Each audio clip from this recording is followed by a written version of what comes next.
We're getting closer and closer to the finish line on this Handmade Boots project series. Today's the start of the assembly process where we'll start to see these boots come to life. In this segment, I'll be covering all of the ancillary work from prepping the insole boards to lasting the uppers. Stay with me to see more.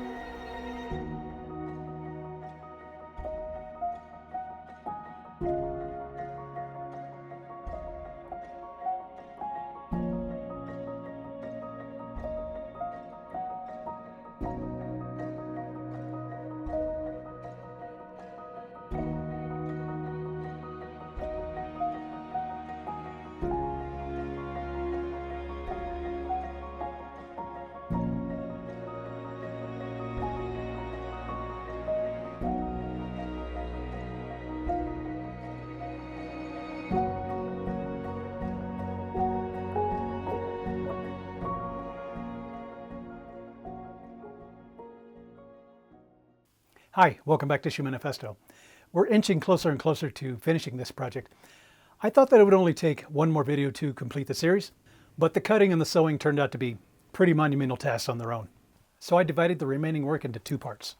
The most noticeable and significant step for today is the lasting of the uppers, meaning bonding the upper pieces to the underside of the insole boards.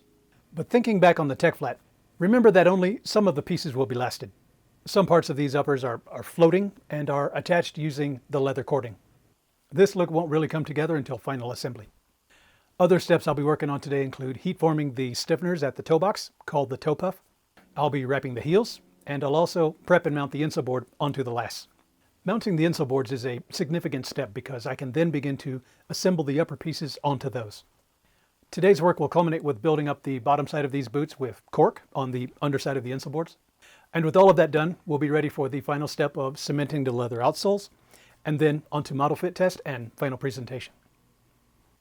What is also different about this boots project is that I've already sewn in the upper linings to all of the upper pieces. Ordinarily, I like to mount the upper lining material separately, and then the stiffeners and the uppers over that. Then I would pull everything off and sew it all together, all to avoid wrinkles in the lining. It was a way to compromise on my own dilemma. Too much lining material and I may wind up with wrinkles. Too little material and I may overrun the stitch and miss the lining completely. Also, these boots have so many corners and edges that it would have looked really sloppy trying to trim up the edges on the last after stitching. So I decided to work each piece on its own, setting the lining with cement and then stitching each piece and corner very carefully. And now each piece is ready to last, except for inserting the toe puff. You'll see all of that later in the edit. It worked out well. The zipper looks good, the linings look good, and the way that I did it, there's no double stitching. I'm going to leave you with a look at me completing lasting for this Handmade Boots project series. Of course, I'll be posting to Shoemanifesto's Instagram and Facebook as soon as this video drops. Please do go see those for work in progress and some behind the scenes pics. I'll be finishing this project in the next video. All that's left is finishing work like setting the heel and making and setting the leather outsoles.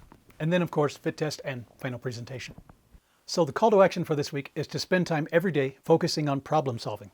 As a creative or an entrepreneur, what need or problem will your goods or services solve for your customers? How will you differentiate your offering to other products already in the market? Which is marketing strategy. If you're not sure how to answer that, then that's your assignment. And never give up on your dream. See you in the next one.